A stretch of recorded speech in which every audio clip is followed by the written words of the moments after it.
아버지께 영원히 있사옵나이다. 아멘.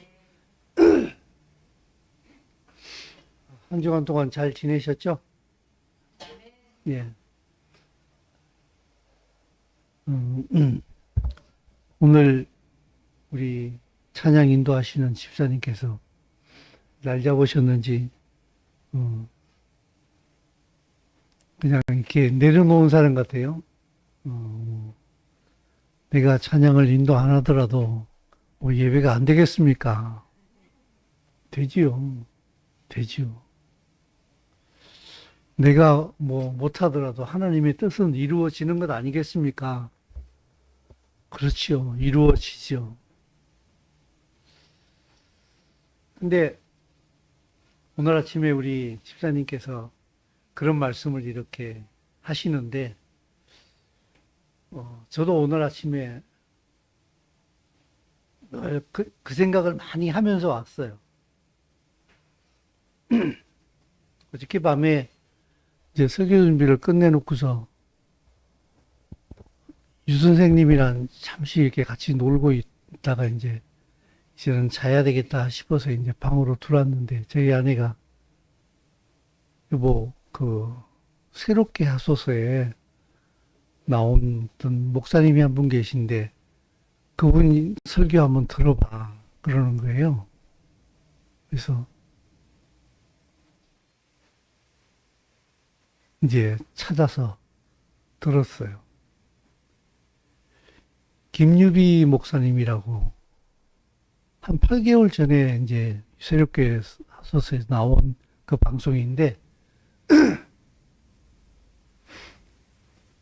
정말 어렸을 때부터 고생을 너무 많이 했더라고. 나중에 그 주영훈 씨가 얘기하는 것처럼 도대체 이 기독교 방송국 새롭게 하소서에 나오는 모든 간증자들의 아버지들은 한결같이 왜 그렇게 폭력스러운 아버지들인지, 이 김유비 목사님 이분도 보니까 어렸을 때 하도 아버지한테 두드러 맞아가지고 거의 시체처럼 된 게 한 서너 번이 되더라고, 보니까. 거의 죽었다고 해가지고 담요에 뚝뚝 말아가지고 움무게 이렇게 밀어놓고서 그 여동생이 2살 아래에 있는 여동생이 있는데 유일하게 이렇게 서로 마음이 얘기가 통하는 게 여동생이야. 그러니까 학교 가는 시간이 아버지의 그 무자비한 폭력으로부터 해방되어지는 유일한 시간인 거야. 그리고 여동생이 오빠를 너무 의지하는 거예요. 2살 터울이 나는데. 근데 이 여동생이 나중에 그러더래. 나는 이게 지워지지가 않는다고. 어른이 된 다음에도. 이게 뭐냐라고 했더니, 오빠랑 같이 학교 가면서 이렇게 재미나게 얘기하면서 가는 게 유일한 자기의 낙이었는데, 어느 날 오빠가 그 전날 밤에 아버지한테 너무 많이 맞아가지고 시체처럼 굳어가지고 이렇게 방에 한쪽 구석에 누워있는 걸 보면서 혼자 학교를 갔다는 거야. 근데 자기가 돌아올 때까지 오빠가 안 살아있을 것 같다는 거야. 죽을 것 같다는 거야. 그래가지고 너무너무 슬퍼하면서 학교를 갔다 왔는데, 엄마 아빠가 그 옆에 이렇게 앉아있더래. 그래가지고 발이 담요 밑으로 이렇게 나와 있길래 오빠 발을 이렇게 만졌는데 아빠가 막 소리로 팍 지르더래. 아무튼 안 죽었겠죠. 안 죽었으니까 감정자로 나왔죠. 그죠? 그런 삶을 사는 목사님이에요. 그래서 자기가 탈출할 수 있는 유일한 방법은 이제 어디 기숙사로 가든지 그 방법밖에 없는 거야.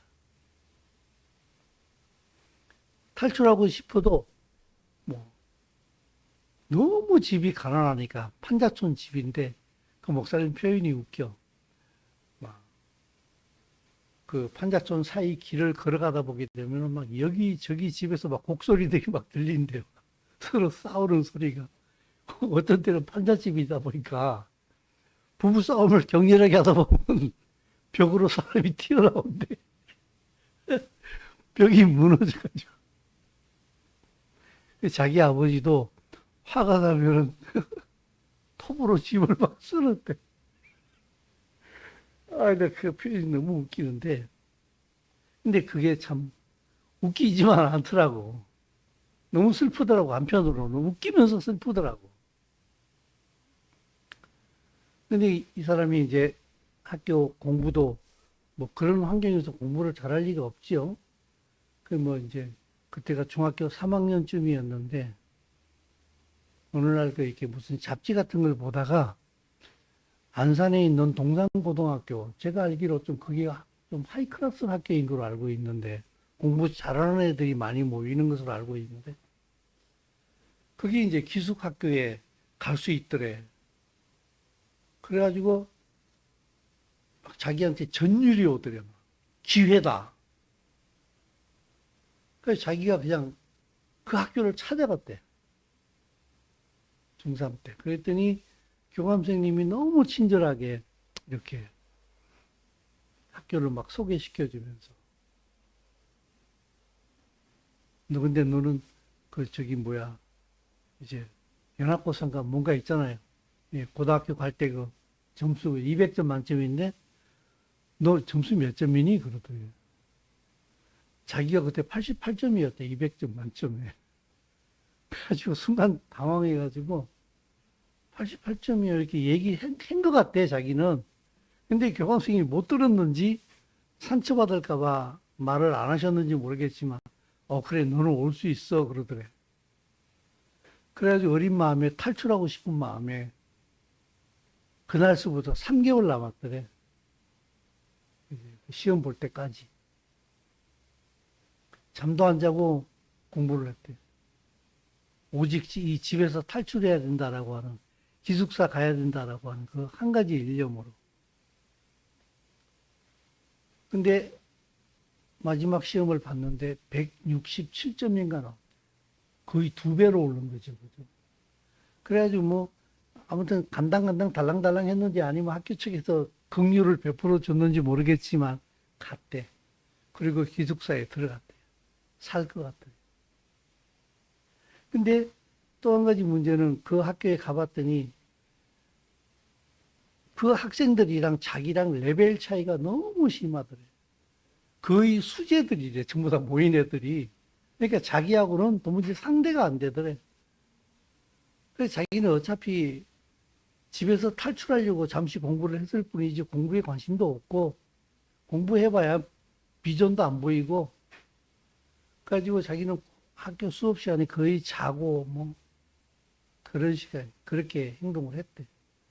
근데 또 너무 또 가난하니까 집에 가봐야 별 볼 일도 없고 집에 가봐야 아버지한테 두드려 맞는 것밖에 없고 그래서 토요일이면은 학생들이 다 집으로 간대.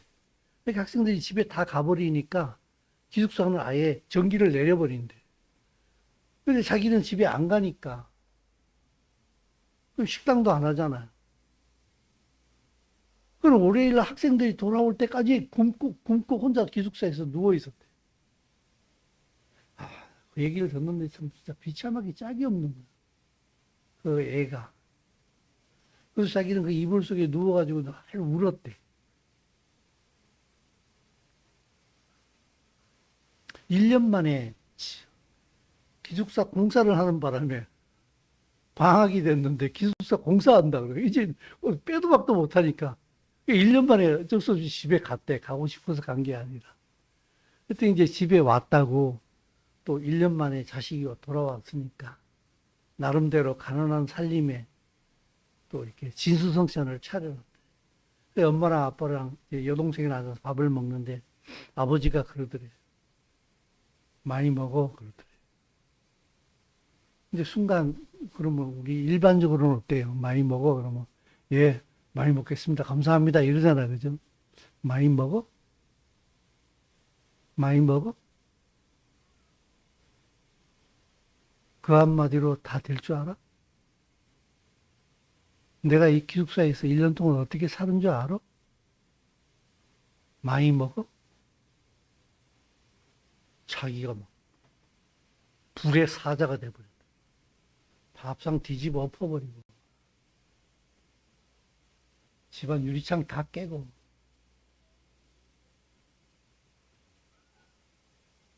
복수하고 싶었대. 분노에 떨면서 아버지한테 그랬대. 나 오늘 죽을 거야. 그리고 내 시체가 발견되면은 평생토록 당신 후회하면서 살아. 그러면서 집을 뛰쳐나와 버렸대. 근데 나왔는데 생각나는 게 자기가 자주 갔던 그 은행나무가 하나 있대. 아무도 하기도 얘기할 데가 없으니까 자기가 슬플 때마다 은행나무한테 가서 늘 얘기를 했대. 자기의 이 마음을. 그래서 자기가 늘 어려운 걸 얘기했던 그 은행나무에 가서 목매달아 죽으면 되겠다. 그런 생각이 들더래. 그 밧줄을 준비해가지고 거기 가가지고 이제 은행나무에다 줄을 걸어가지고 여행 연습을 많이 했대, 예전에. 하도 죽는다는 생각을 많이 했기 때문에. 그래서 밧줄을 목에다 딱 걸어가지고 이제 땡기면 끝나는데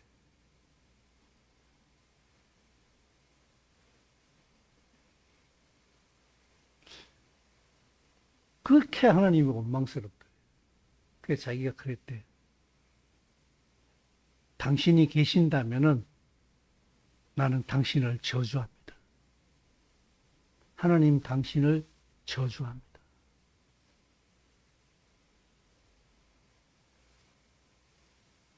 근데 잘 기억이 안 나는데, 그러고서 이제 어떻게 밧줄을 땡기길로 했는지 어떻게 했는지 모르겠는데, 자기가 그 은행나무 밑에서 땡굴땡굴 뒹굴어더래. 죽을 것 같겠지만, 그 심정이 어떻겠어요, 그죠? 근데 그 필름이 지나가듯이 자기의 인생이 쫙 갑자기 지나가는데, 그 자기가 아버지한테 두드려 맞고 이렇게 할 때에 그 자기 뒤에 이렇게 서광이 늘 있더래. 그 사진에. 근데 그 느낌에 이게 예수님이라는 느낌이 들더래. 근데 그게 은혜가 되는 게 아니라 이러더래. 구경하셨어요? 나 그렇게 두드려 맞을 때 구경하셨어요? 나 그렇게 죽을 만큼 힘들 때 거기 서서 뭐 하셨는데요? 구경꾼으로 계셨군요, 당신. 더 원망스럽더래요. 그래서 땡굴땡굴 이렇게 바닥에 뒹구르는데 그때 자기의 마음속에 어떤 통찰이 오더래, 갑자기. 그래서 고등학교 1학년으로서는 도저히 생각할 수 없는 생각이 갑자기 훅 들어오더래.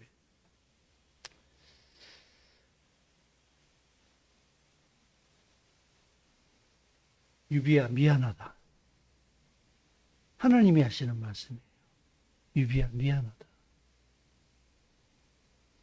내가 너를 상처받고 찢긴 사람들을 위로하기 위해서 내가 그 집에 보냈다.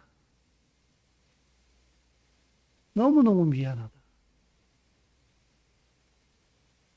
그래서 네가 그렇게 살 수밖에 없었단다.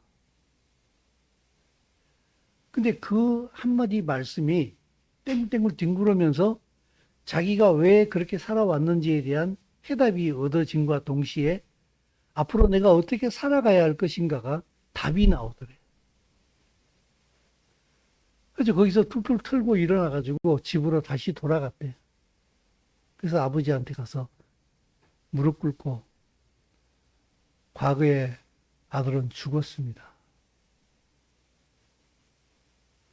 이제 저는 새로운 아들입니다. 그렇게 고백을 했다는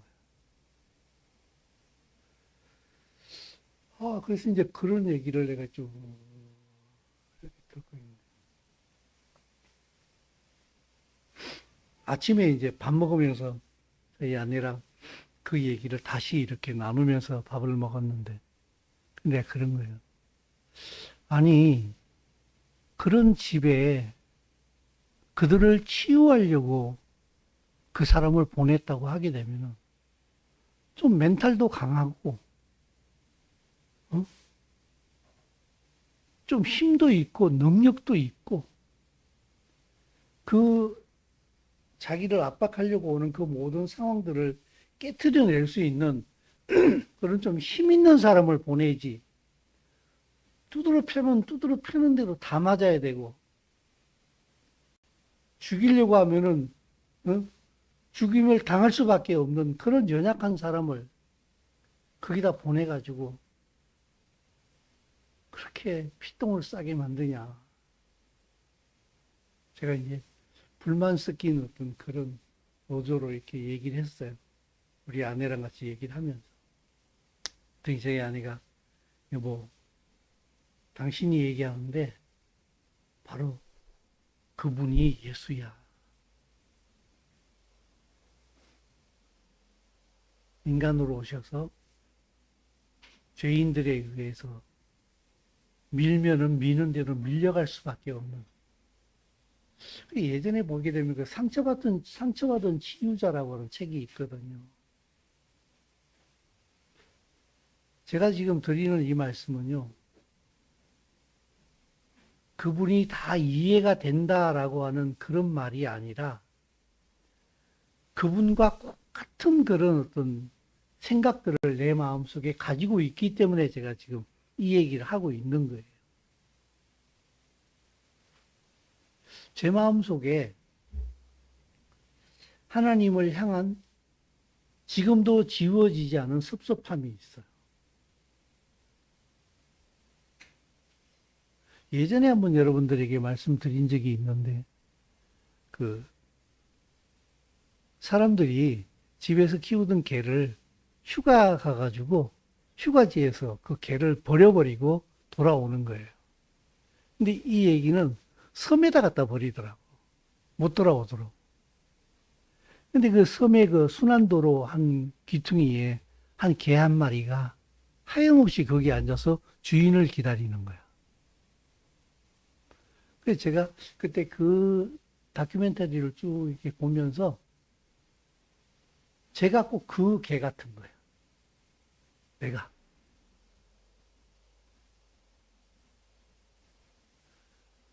그게 저랑 너무나 동일시되어지는 바람에 제가 그걸 보다 말고 그때 예람이 예언이랑 같이 보고 있었어. 셋이서 보고 있었는데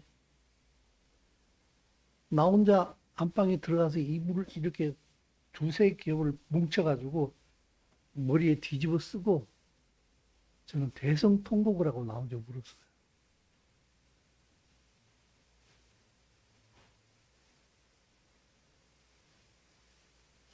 그분이 굉장히 가까이 계신 분인데 그분은 늘 나한테 가까이 하기는 너무나 먼 당신이야. 그분에 대해서 말을 하고 그분에 대하여서 체험한 것을 얘기하라고 하게 되면 너무나 많은데 내 마음속에는 늘 그분을 향한 빈 공간이, 섭섭한 공간이 늘 존재하고 있는 거예요.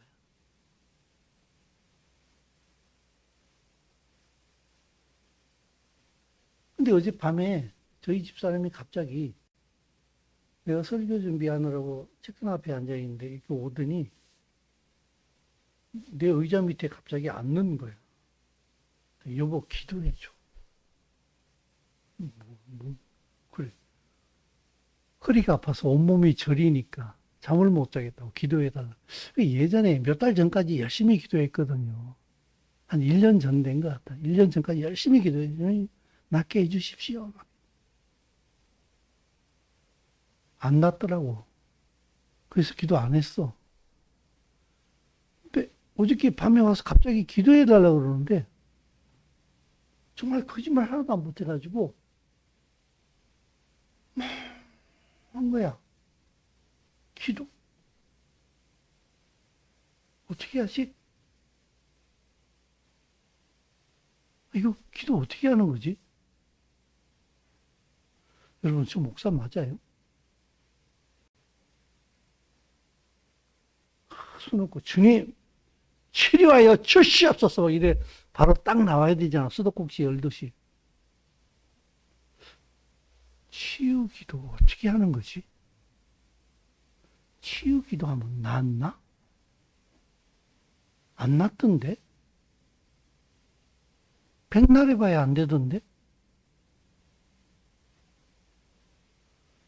난 우리 아내의 허리 치료해달라고 30년 동안 기도했어, 지금. 안 낫던데? 내가 아까 그 섬에 유기된 개 얘기했잖아요. 그죠? 주인 기다리는 개처럼 내가 주님을 바라본 지가 35년, 40년이 넘었는데, 주님은 내게 뭘 응답하시나? 기도는 왜 하나? 기도하면 어떻게 되는데? 여러분 무너지십니까? 지금 제 얘기 들으면서? 아니, 맨날 기도하라면서요. 성경 보라면서요. 근데 목사님 그렇게 말씀하시면 어떡해요?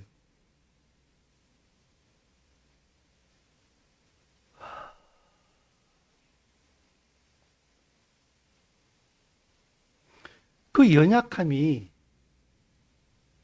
떨쳐낼 수가 없더라고요. 제가 한 1년 전서부터 하는 기도가 있어요. 주님, 저 살려주세요. 저 살고 싶어요. 나 좀 살려주세요. 죽을 것 같아요. 여러분 식사 기도할 때 저 혼자 뭐라고 기도하는지 아십니까? 주님 살려주세요. 살고 싶어요. 좀 사는 것처럼 좀 살고 싶어요. 나 좀 살려주세요. 내가 예배를 잘 드리고 내가 주님 앞에 충성하고 순종하고 봉사해서 아, 참 잘했구나 이놈아. 그래, 내가 너를 복주리라 해서 주시는 거 말고요. 나 그거 잘 못하거든요. 솔직히 말씀드려서. 내가 주님을 어떻게 만족시켜 드리겠어요. 당신이 십자가에서 이미 다 이루어 놓은 그 은혜로 내게 찾아와 주십시오. 그것만으로도 충분하지 않아요? 당신의 그 십자가에 지시면서 나를 위해서 하셨던 그 모든 주님의 의로 내게 찾아와 주십시오. 나의 어떠함이 아니라 당신의 어떠함으로 내게 와 주십시오. 대통령이 사면권이 있잖아요. 그러니까 중범죄를 지은 사람이라 할지라도 대통령이 8.15 기념이나 성탄절 때 사면 이러면 어떻게 돼요? 사면 되잖아요. 이 사람이 의로와서가 아니라 대통령의 대통령 됨으로 이 사람을 사면해 줄 수 있잖아요. 제 얘기야 그 얘기예요. 당신은 완전하신 분이시잖아요. 그리고 나를 위하여 십자가에서 완전히 이루셨잖아요. 내 의가 아니라 당신의 의로 내게 와 주십시오. 그리고 나를 사는 사람처럼 좀 살게 해 주십시오.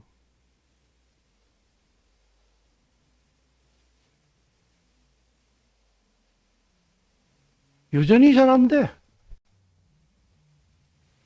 근데 일주일만 되면 따박따박 설교 시간은 항상 다가와. 잘해라고 성도들한테 얘기해야 돼. 근데 하는 족족 속에서 이제 니나 잘해라, 니나 잘해라. 니나 잘해라. 네가 설교하는 말에 반만 너도 해라, 좀. 제가 예전에 그랬잖아요. 난 설교하고 집에 돌아가면 생각이 너무 많다고. 어떤 때는 나 혼자 침대에서 뒹굴거려요. 내가 설교한 내용이 내가 나를 괴롭혀. 나를 찔러. 너무 힘들어. 근데 일주일마다 따박따박 다가오는 이 설교 시간이 너무 힘든 거예요. 요새 와서 더. 그래서 참 제가 이 말씀을 드리는 이유는 뭔가 하게 되면은, 말씀이 강하고 진리를 향해서 이렇게 다가설수록 하나님의 말씀을 더 날이 바짝바짝 서는데, 사랑하는 성도 여러분, 제가 여러분들이 연약함을 알지 못하여서 똑바로 해! 그렇게 하다 뒤져! 이런 얘기가 아닙니다.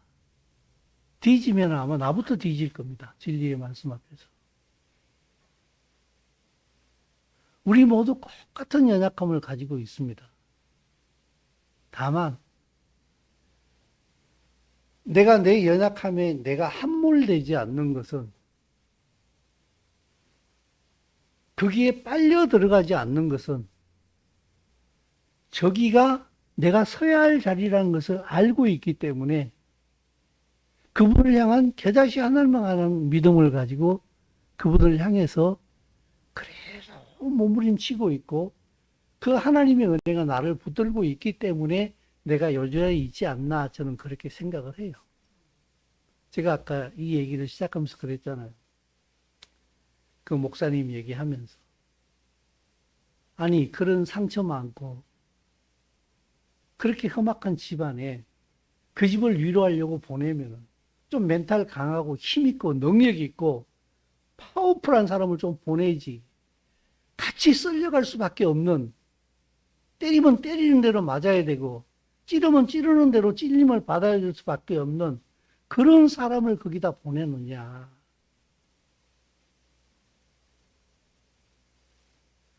여러분이나 저나 똑같더라고. 어떻게 보게 되면요, 여러분들이 저보다 10배는 나은 것 같아요. 솔직히 저는 여러분들을 존경해요. 저들이 나만큼 하나님 말씀을 알면은 나보다 훨씬 더 잘 살지 않을까? 아마 저들이 나만큼 하나님을 체험했으면은 나보다 훨씬 더 잘 살지 않을까?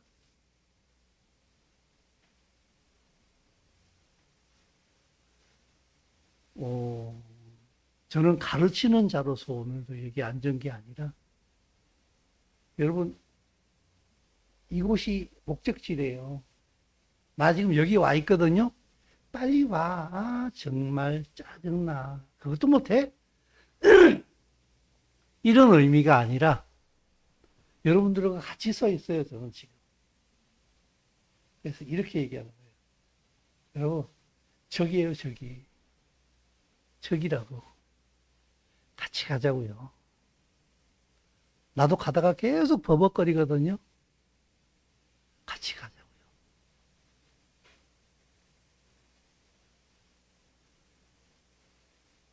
그런 의미로 제가 오늘도 이 자리에 앉아서 말씀을 전하는 거예요. 그래서 때로 하나님의 말씀이 날이 서고 꼭 나를 지적하는 것 같고 나를 패는 것 같고 그런 생각이 든다 할지라도 사실은 아니에요. 여기가 그렇게 말하고 있기 때문에 제가 그걸 드러낼 수도 없고 더할 수도 없어가지고 그냥 그대로 얘기를 하는 거야. 빼지도 못하고 더하지도 못하고. 그래서 여러분들의 마음이 이해가 돼요, 저는. 그래서 오늘도 그런 마음으로 이 말씀을 전합니다. 상처받지 마시고, 아, 그쪽으로 가야 되는구나. 가면서도 계속 버벅거릴 수도 있겠구나. 버벅거리는 여러분을 너무 정죄하지도 마시고요. 전하는 저도 맨날 버벅거립니다.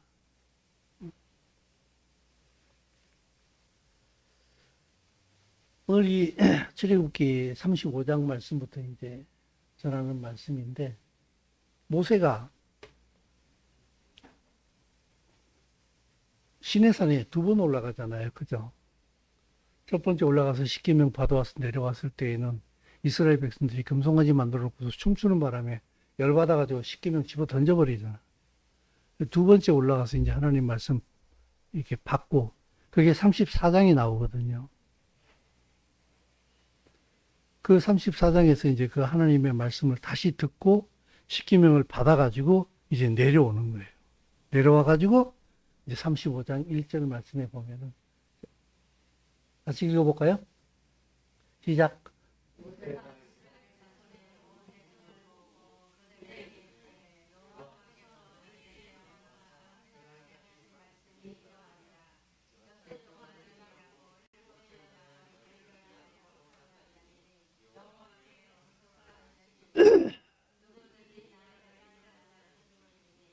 안식일에는 너희의 모든 처소에서 불도 피우지 말지.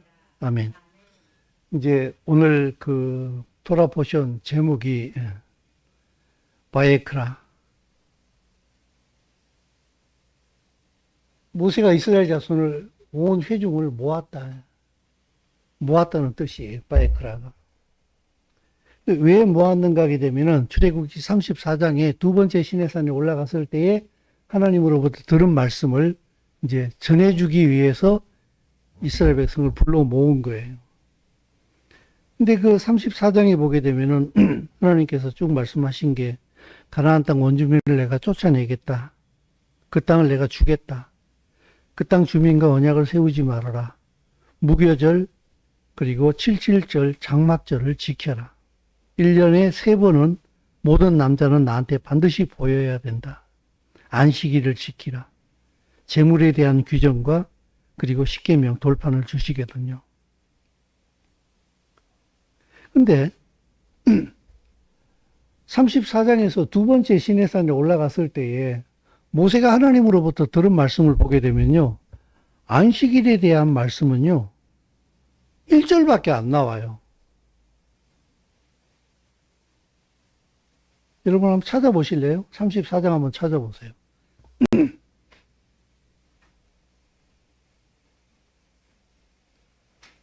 34장 21절. 34장 21절 말씀. 자, 다 같이 한번 읽어볼까요? 자, 시작.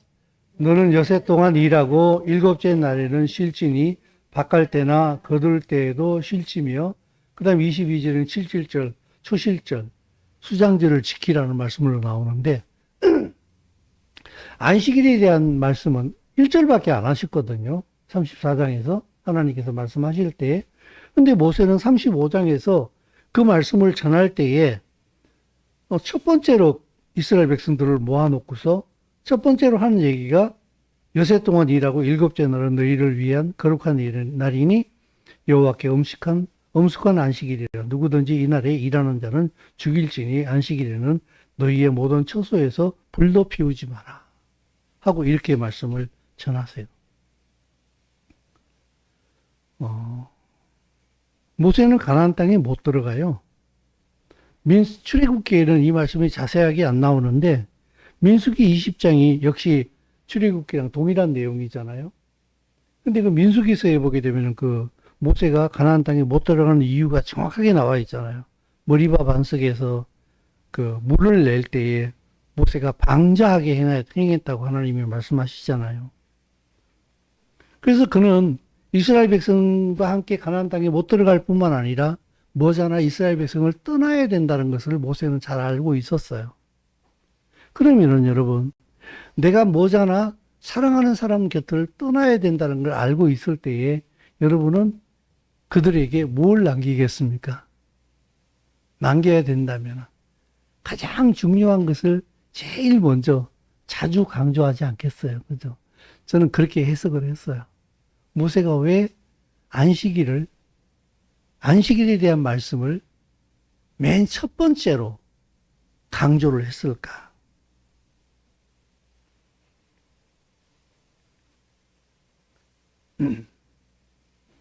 예수께서도 말씀하시기를 나는 안식일의 주인이라 하는데,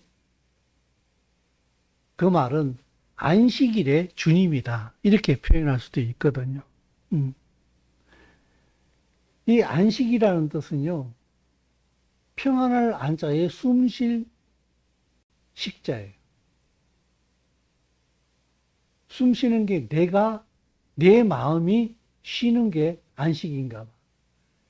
그죠? 한자로 보게 되면. 샤바트인데, 뜻이 휴식하다, 그만두다. 어떤 일들을 그만둔다는 거예요. 내려놓다는 뜻인데, 여러분, 안식일은 보게 되면요, 창세기 1장에 하나님께서 천지 창조하실 때에 등장하는 게 안식이에요. 천지 만물을 말씀으로 창조하시고 6일 동안 지으시고 제7일째 쉬셨어요.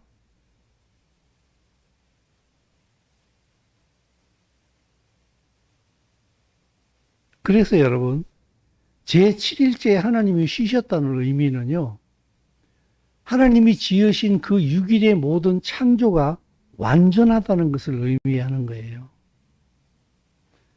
하나님 되심을 나타내는 또 인간에게 주시는 최고의 축복이 바로 안식일이에요. 그러므로 금방 말씀드린 것처럼 천지창조의 완전함을 인정하는 게 안식일이에요. 여러분, 세상에 사람들도 뭔가를 내가 만들고 할 때에 이것이 완벽하게 작동을 할 때에 이제 됐어 하고 쉴 수 있잖아요. 그죠? 근데 내가 만들어 놓은 게 뭔가 불완전하면 어때요? 쉬지를 못하죠. 마음이. 그죠? 그래서 하나님께서 천지를 지으신 다음에 안식하셨다는 얘기는 온 우주의 메커니즘이나 그리고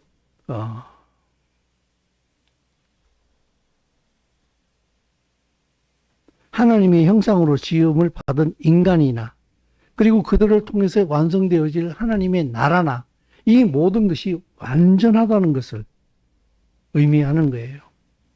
그리고 그 안식일을 하셨다는 얘기는, 안식하셨다는 얘기는 하나님의 하나님 되심을 나타내는 그것이기도 하지요. 그죠? 그래서 그 안식이라고 하는 게 하나님께서 인간에게 주시는 최고의 축복이에요. 자주 말씀드립니다만은 인간이 6일째 지음을 받았잖아요. 그들이 지음을 받고 눈을 떴을 때에 첫 번째 맞이하는 날이 어떤 날이에요? 무슨 날이에요? 안식일이잖아요. 인간은 6일째 지음을 받았어요.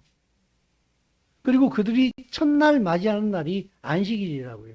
안식 가운데 있는 하나님을 만난다고요. 그리고 인간이 첫 번째로 만나는 날이 안식일이에요. 우리는 여러분 일하기 위해서 이 땅에 태어난 사람들이 아닙니다. 우리는 안식하기 위해서 이 땅에 태어난 존재들이에요. 이 말은 열심히 일하지 말라는 얘기가 아니라요. 하나님의 만물, 하나님께서 지으신 만물의 대리자로서 통치자로서 인간이 지음을 받았다는 거예요. 우리는 노예가 아니에요.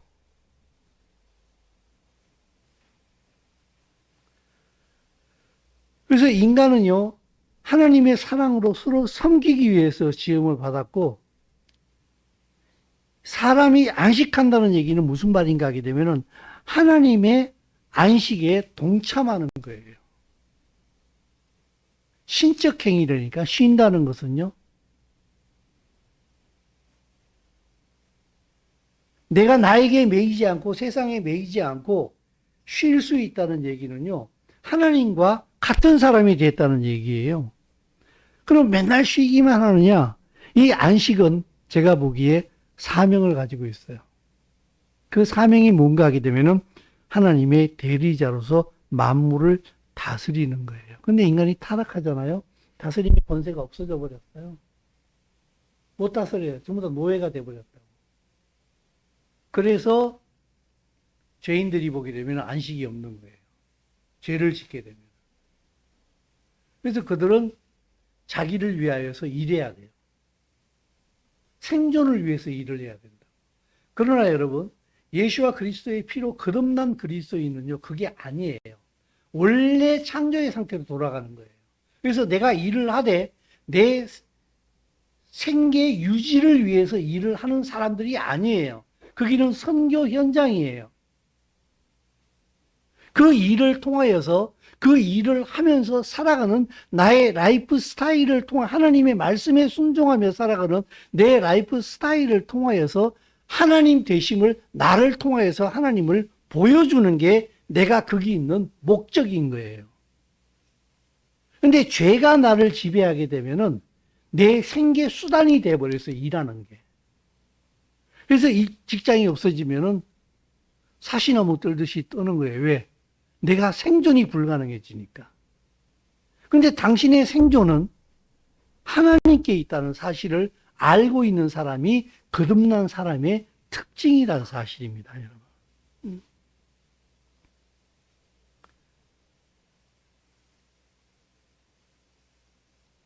그래서 내가 하나님의 안식에 들어가게 되면 그 안식은 자유를 줘요. 안식하는 줄 자유하고 자유하는 사람은 안식하게 돼요. 어떤 상황이 오더라도 자유해요. 왜냐하면 이 모든 게 그분 손 안에 있다는 걸 알고 있기 때문에.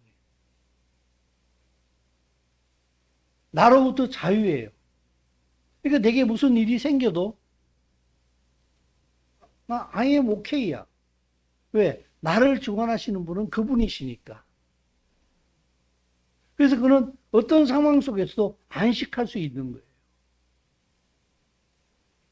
여러분 잘 돼요?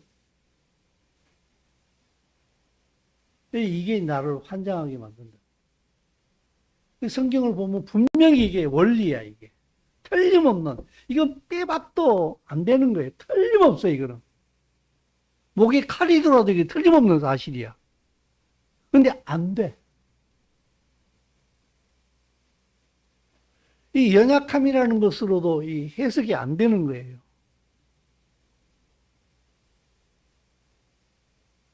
그런데 우리는 글로 가야 돼요. 예수와의 은혜를 입었으면요. 그래서 여러분, 내가 예수와의 피로 거듭났다는 얘기는 무슨 말인가 하게 되면요. 더 이상 나에게 묶이지 않는 삶을 산다는 거예요. 자유화예요, 우리는.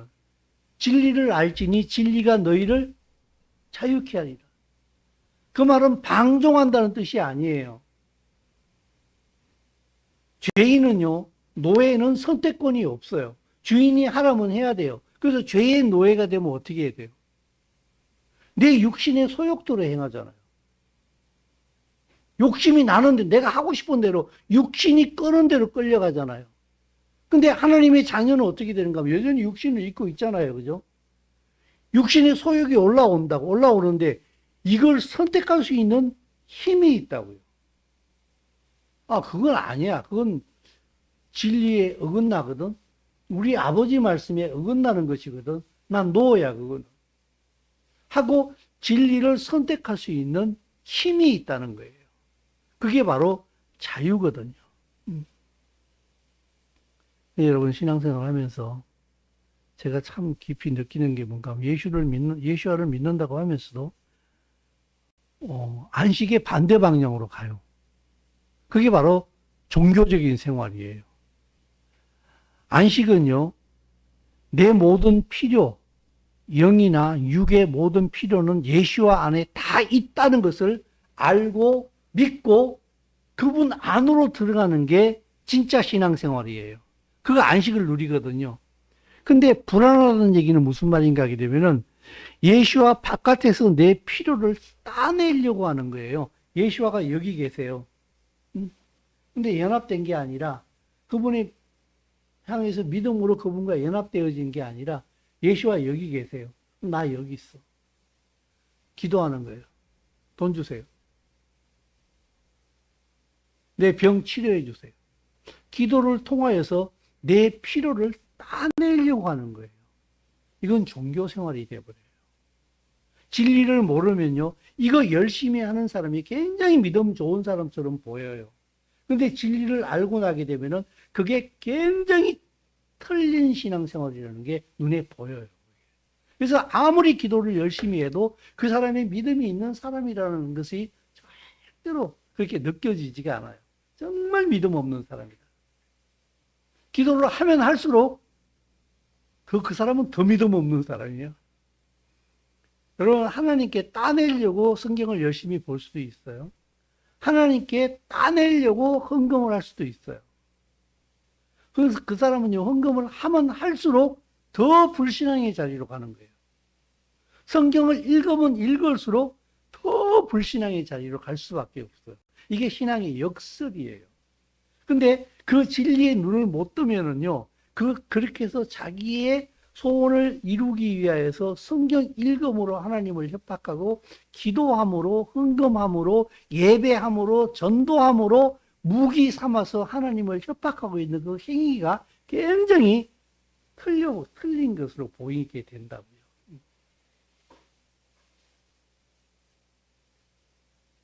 여러분, 보편적으로 여러분의 삶에 가장 크게 영향을 미치는 게 뭡니까? 여러분의 안식을 깨트려 버리는 게, 가장 쉽게 깨지는 게 강력한 도구가 뭐예요? 어떤 때에 여러분의 평안이 사발 깨지듯이 깨집니까? 뭐 사람들마다 조금씩 다를 수는 있어요. 그죠? 근데 제가 보기에 가장 보편적인 게 돈이에요. 가장 쉽게 영향력을 행사할 수 있는 게 돈이에요. 여러분, 돈이 내 주머니에 한 몇 억씩 빵빵 채워져 있으면 어떻게 돼요? 무슨 일이 생겨도 챙겨봐. 돈으로 다 떼어버리겠지. 그죠? 근데 통장에 10만 원밖에 없고 만 원밖에 없어. 그럼 어떻게 되겠어요? 무슨 일이 닥쳐오는 게 무섭지요. 그죠? 두렵잖아요. 여러분, 돈을 어떻게 다루느냐가 그 사람의 믿음과 안식과 거의 직결이 돼요. 이 땅에서 99.9%의 모든 사람들이 그 안에 저도 포함돼요. 그래서 안식하고요, 돈하고는 절대로 뗄 수 없는 연관관계가 있어요. 믿음하고요. 누가복음에 보게 되면 어리석은 부자 얘기 여러분 아시죠?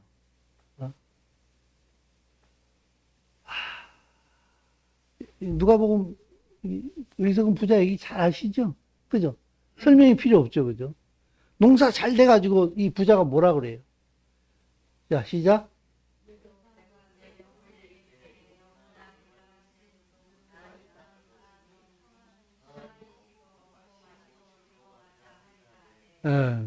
됐습니까? 하나님께서 뭐라 그래요? 내가 오늘 밤에 너 데리고 가버리면은 네가 쌓아놓은 거 다 누구 것 때니? 여기에서요, 내가 내 영혼에게 이르되 영혼아 여러 것을 즐거워하자. 안 된다, 그 네 맘대로. 근데 예수님께서 말씀하시기를 15절에 상가 모든 탐심을 어떻게 하라고요? 사람의 생명이 그 소유에 넉넉한 데 있지 않아. 여기서 사람의 생명을 제가 빨간 글씨로 표현을 해놨는데, 헬라어에는요, 사람의 생명이 두 가지로 표시가 돼요. 하나는 푸시케고, 하나는 조에예요. 푸시케는요, 육적인 생명을 얘기하는 거예요. 조에는요, 하나님께서 주신 생명을 얘기하는 거예요. 근데 예수님께서 말씀하시기를, 여기서 사람의 생명은요, 푸시케가 아니라 조에예요.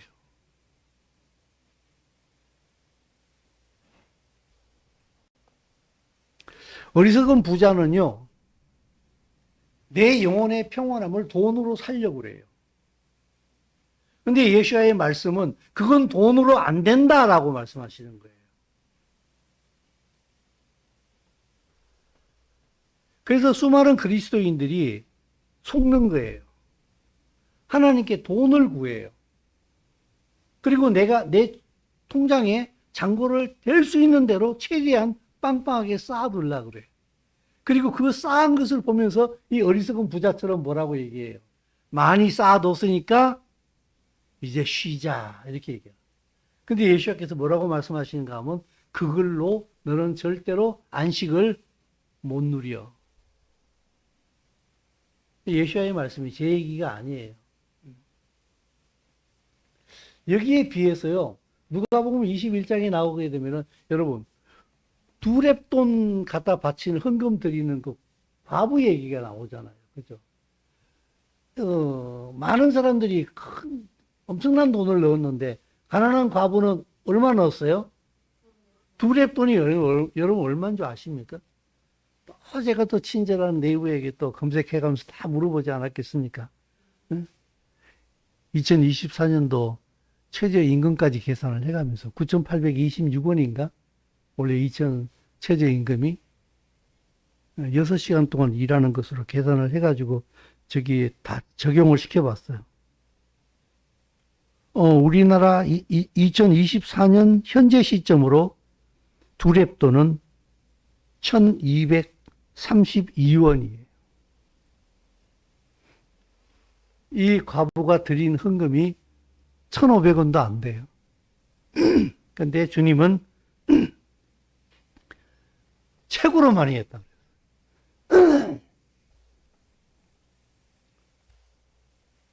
왜냐하면 이 과부는요, 자기 삶을 드려버렸어요. 그게 마지막 게였는데 마지막을 드렸어요. 그러면 이 과부는 누구를 의지하겠어요? 저주일까요? 축복일까요? 많은 그리스도인들이 이 모험을 안 해요. 예수와를 이름을 부르면서 당신을 의지합니다고 하면서 당신이 주시는 돈을 의지해요. 그래서 신앙생활이 궤도를 못 찾아가는 거예요.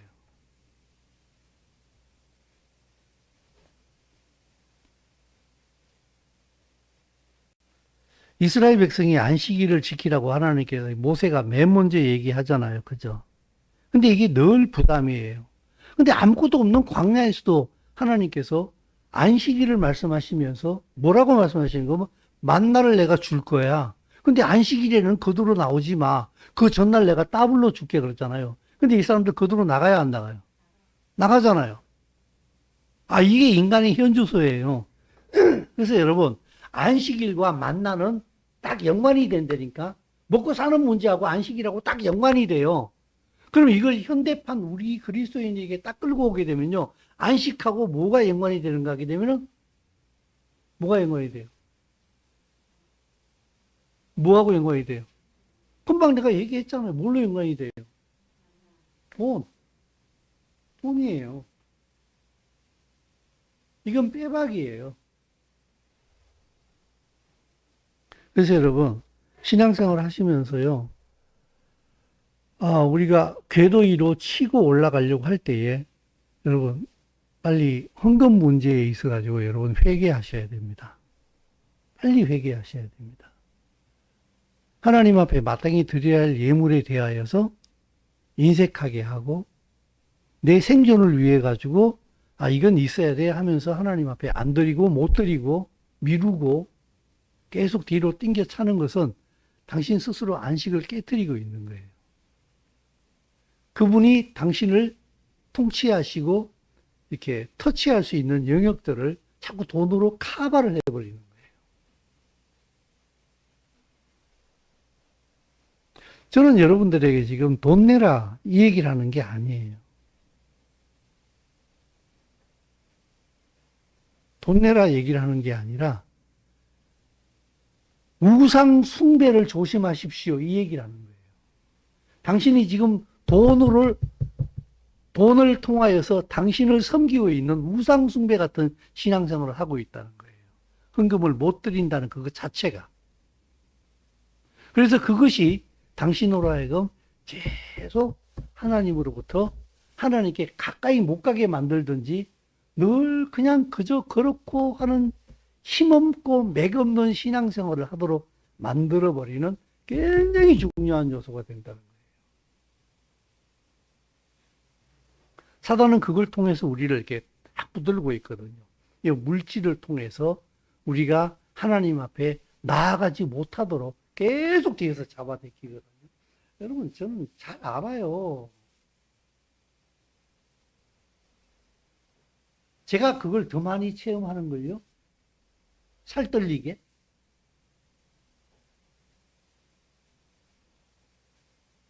그래서 제가 여러분 주머니를 털어내려고 하는 게 아니에요. 그게 아니라 제가 아까 전반부에 얘기했잖아요. 그게 아니라는 걸 저는 알고 있다 이 말이에요. 여러분도 알고 있겠습니다만. 그게 우리 그리스도인이 우상숭배를 피해 나오는 원리요. 그리고 하나님의 안식을 가로막는 데에 물론 개인별로 여러 가지 이유들이 있을 수 있겠습니다만은 제가 보기에 돈이 가장 큰 이슈가 되더라고요. 보니까. 그래서 여러분 그걸 깨트려내기 위하여서 주님 앞에 헌금을 드릴 때에 인색하게 하지 마십시오. 시간 관계상 제가 일부러 안 읽었는데 이번 주에 그 브릿 하다샤를 보게 되면 고린도 후서에서 사도 바울이 헌금에 대해서 얘기를 하거든요. 인색함으로 하지 마라. 하나님은 즐겨내는 자를 사랑하신다. 씨를 뿌리는 자에게 하나님께서는 씨와 먹을 것을 동시에 같이 주신다. 이것을 여러분 순종하는 가운데 하나님께서 우리의 삶을 얼마나 보살피고 계시는가를 갖다가 체험하시라고요. 이건 가면 갈수록 점점 더 심해져요. 왜냐하면 앞으로 경제가 어려운 일들이 많이 생길 거거든요.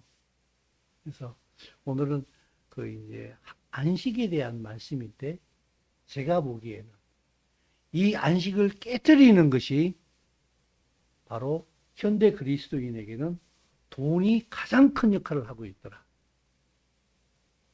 그래서 하나님 앞에 이 돈을 드려야 될 것을 헌물로 올바로 드릴 때에 당신은 오히려 당신으로부터 자유할 수 있는 은혜를 누리게 된다. 그래서 저는 이런 생각이 들 때가 마지막에 설교를 이렇게 마무리를 지으면서 돈으로 안식을 살 수 있는가? 절대로 그런 일은 없다. 돈으로 하나님의 안식을 절대로 못 산다.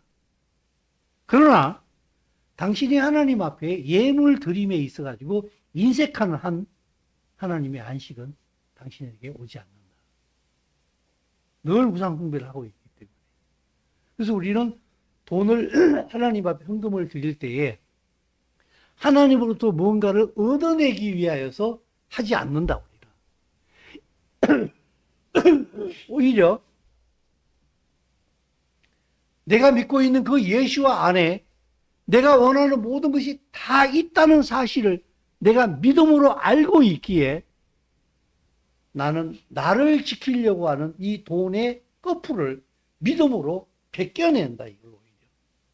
그러므로 믿음으로 나는 그 안식을 사는 것이 아니라 믿음으로 그 안식을 취한다. 그렇게 결론을 내고 싶어요. 사랑하는 성도 여러분, 여러분에게 안식이 있습니까? 그 없는 이유가 돈이 굉장히 큰 이유를 차지하고 있습니다. 그게 하나님의 자리를 막고 있기 때문에 그럴 가능성이 너무 큽니다.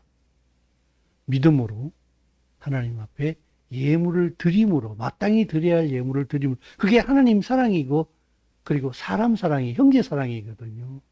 그 드림으로 오히려 하나님의 안식으로 내가 뛰어들어가는, 나를 보호해주는 그 보호막을 이렇게 스스로 걷어내므로 그분 안으로 뛰어들어갈 수 있는, 그리고 그 은혜를 누릴 수 있는 우리 모든 성도님들이 될 수 있기를 예수의 이름으로 축복합니다. 기도하겠습니다. 주님,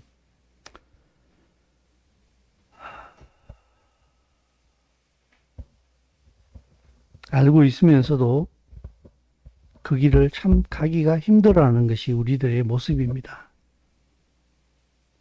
알고 있으면서도 그게 참 안 되는 부분이 너무나 많이 있습니다. 진리를 알므로 믿음 가운데 결단이 있게 하시고, 이를 통하여서 주의 진리를 누리고 내가 그 진리를 누림으로 많은 사람들을 그 진리 안으로 이끌어낼 수 있는 빛으로 살게 하여 주시옵소서. 예수의 이름으로 기도드리옵나이다. 아멘. 자, 우리 찬송 드리면서